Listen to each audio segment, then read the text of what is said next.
আসসালামু আলাইকুম guys, welcome back to my channel Mimi's cooking. আজকে আমি আপনাদের বানিয়ে দেখাবো চিকেন কাবাব, একদম ঘরে থাকা সব উপকরণ দিয়ে। একটা প্যানে পরিমাণ মতো পানি দিয়ে চিকেন আর একটা আলু দিয়ে ঢাকা দিয়ে সিদ্ধ করে নিব। এই যে আমার চিকেনগুলো সিদ্ধ হয়ে গেছে। তারপর চিকেনটাকে ঠান্ডা করে নিয়ে ছাড়িয়ে নিব। আমি এই হাড় দুটো রেখে দিয়েছি, চিকেন ফ্রাইয়ের মতো শেপ দিব।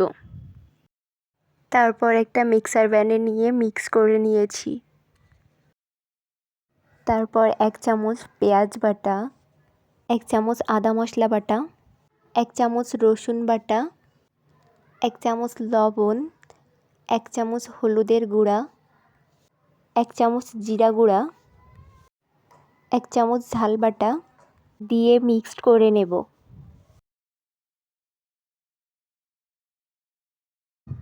তারপর একটা বাটিতে পরিমাণ মতো পানি দিয়ে 1 চামচ ময়দা দিয়ে ভালোভাবে মিশিয়ে নিব। এবার আমি রেখে দেওয়া হাঁড়টাতে চিকেন ফ্রাইয়ের মতো শেপ দিয়ে চিকেন কাবাব বানিয়ে নেব। এবার আটার মিশ্রণটাতে ভিজিয়ে নিয়ে ব্রেড ক্রাম্বসে কোট করে নিব।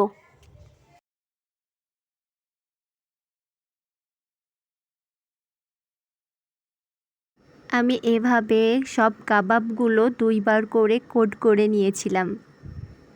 আপনারা চাইলে 1 বার করেও করতে পারেন, কিন্তু 2 বার করে কোট করে নিলে অনেক মুচমুচে হয়।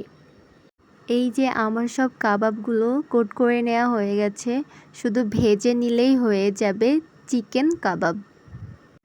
আমি একটা প্যানে অনেকটা পরিমাণে তেল গরম করে নিয়েছিলাম। তারপর আস্তে আস্তে সব কাবাবগুলো ছেড়ে দিয়েছিলাম। প্রথম দিকে চুলার আঁচটা একটু হাই রাখতে হবে, তারপরে লো মিডিয়ামে করে দিবেন, তাহলে অনেক মুচমুচে হবে। আর এভাবে ভাজলে তলে লেগে বা পুড়ে যাবে না। এক পাশ হয়ে গেছে, আমি উল্টায়ে দিয়েছিলাম। আমার কাবাবগুলো হয়ে গেছে। এই যে আমার কাবাবের ফাইনাল লুক। যদি আমার রেসিপি ভালো লেগে থাকে তাহলে লাইক, ফলো, সাবস্ক্রাইব করে পাশে থাকুন। ধন্যবাদ সবাইকে। আসসালামু আলাইকুম।